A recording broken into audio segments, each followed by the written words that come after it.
you could lob one of your alchemist fires into the face of the nameless there. Let's do it. Okay, so roll a d20.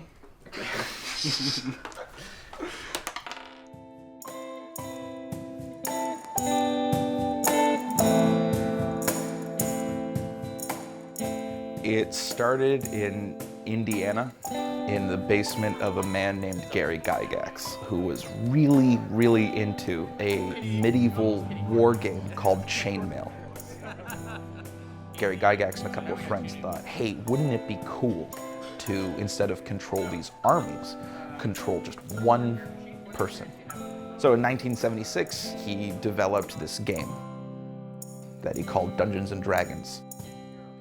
As you shoot your magic towards him, and they just glide their way right into him and striking him into the back. He lunges forward and actually falls into the summoner's pit. He's gonna come back as a... I've been running D&D as a DM, which is a dungeon master, or GM, which is game master, for about 10 years now, and I've been playing for much longer.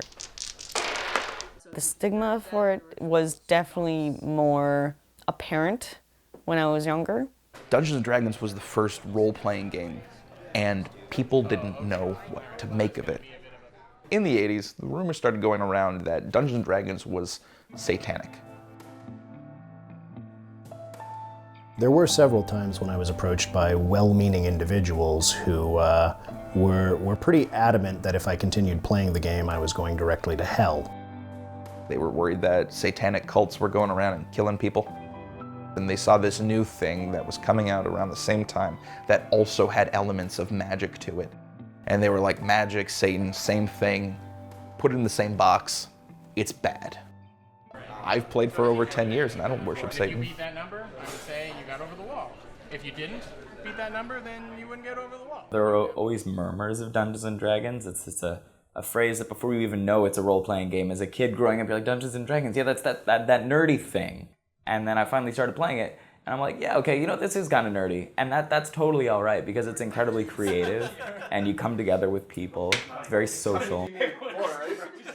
D&D forces you to go down, meet with your friends, sit around a table with them for like 4 hours at a time. Yeah, sure, we might be isolated in a room rolling dice and pretending that we're fighting something, but there is a social aspect. It gave me a reason to get out of the house and go hang out with friends. And it's enriched my creative life incredibly. In order to make a convincing world, you need to do so much. And as long as you're willing to put the time and the effort in, there's really no end to how creative you can be. They can draw their characters, they can draw landscapes, they can write these long, long backstories for their characters. I think that's one of my favorite things. You can really put people in that place and they can imagine it. And a lot of that's done through the art that people bring to Dungeons and Dragons, and there's so much room for that. With some people, it's going to be a lifestyle thing. People can build their careers out of this and spend a lot of time playing it, developing it, being in that world, you know, role-playing if that's your thing, and like LARPing. LARPing is live-action role-playing. Instead of sitting around a table and playing Dungeons & Dragons, you're going out into a field or the forest and you're dressed up as your character and you play D&D that way. LARPing has done for me more than plain RPGs have done for me in the past 20 years in just 2.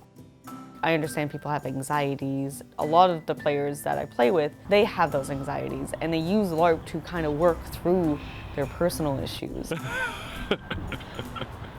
It feels a little bit therapeutic when you're in character and you're trying to work through things. Maybe something that scares you from day-to-day life, but your character wouldn't have a problem with it, so you try to work through it in that way, and then you have a better handle of a situation maybe in your real life.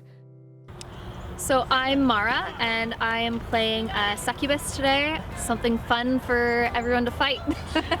My name is Sean. I'm currently playing Merix, which is one of the big villains of the season this year. I play Pesha. This is my character, Pesha. I am the ex-town magistrate assistant. Welcome to Ashendael. There's the demon scum. Oh, look at that.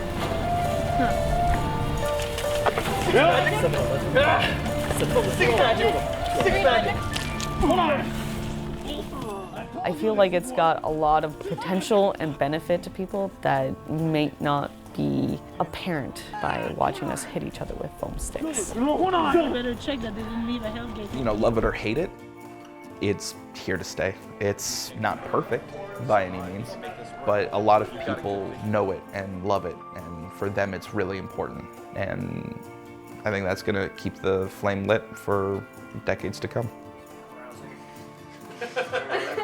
You're essentially just hanging out and then exploring this like realm of imagination with people, and that's really cool. That there's something unique about that. All in all, it's a really neat thing to be a part of. It's not going anywhere. People want to tell stories, they want to act it out. It's gonna stay.